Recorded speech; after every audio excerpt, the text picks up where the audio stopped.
देखिए बच्चों, question number 91 में कहता है N optically active compound A कोई कंपाउंड है जो कि ऑप्टिकली एक्टिव है, मतलब उसमें POS एंड COS दोनों एब्सेंट हैं।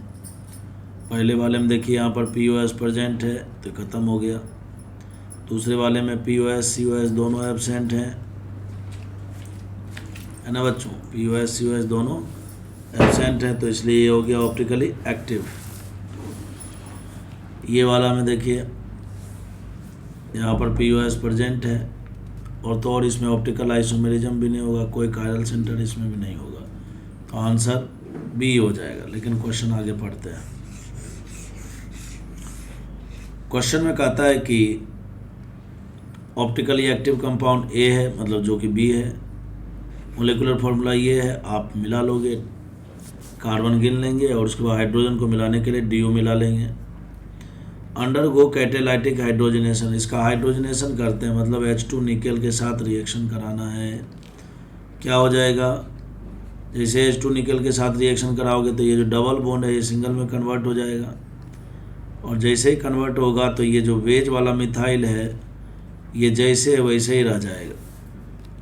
तो कहता है ऐसा करने से हमें मीजो कंपाउंड मिलता है। मीजो कंपाउंड क्या होता है, जिसमें कायरल सेंटर 2 होते हैं या 2 से अधिक होते हैं, साथ ही साथ उसमें POS भी प्रेजेंट होता है। तो इसमें कायरल सेंटर भी 2 है और POS भी प्रेजेंट है, ये देखो, तो ये मीजो हो गया। तो इसका हम लोग कुल मिलाकर ऑप्शन नंबर 20 का करेक्ट आंसर हो गया।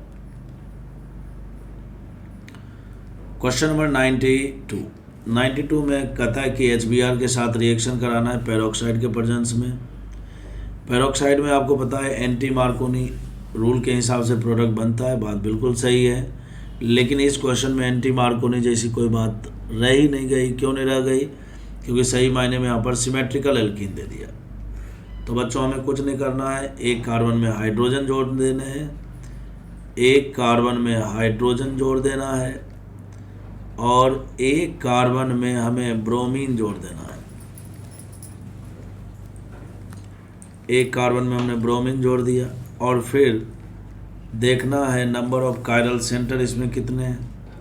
तो नंबर ऑफ कायरल सेंटर बच्चों 2 है, और चूंकि नंबर ऑफ कायरल सेंटर 2 है, ध्यान से सुनेंगे, चूंकि नंबर ऑफ कायरल सेंटर 2 है और मॉलिक्यूल हो गया आपका अनसिमेट्रिकल।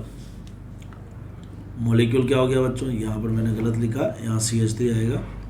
मॉलिक्यूल हो गया आपका अनसिमेट्रिकल। तो अनसिमेट्रिकल मॉलिक्यूल हो और कायरल सेंटर 2 हो, तो ऐसी स्थिति में number of stereo isomer equal to हो जाएगा 2 to the power n और 2 to the power 2 equals to 4 हो जाएगा आंसर। तो करेक्ट आंसर B हो जाएगा। क्वेश्चन नंबर 93 में अगर आप देखेंगे तो बच्चों ये आपको ट्रांसफॉर्म में दिख रहा है और H2 निकेल में आपको पता है सिन एडिशन होता है। देखिए बच्चों, आपको पहले ही बताया था, फिर से बता देता हूँ। सेम टाइप के एडिशन में सेम टाइप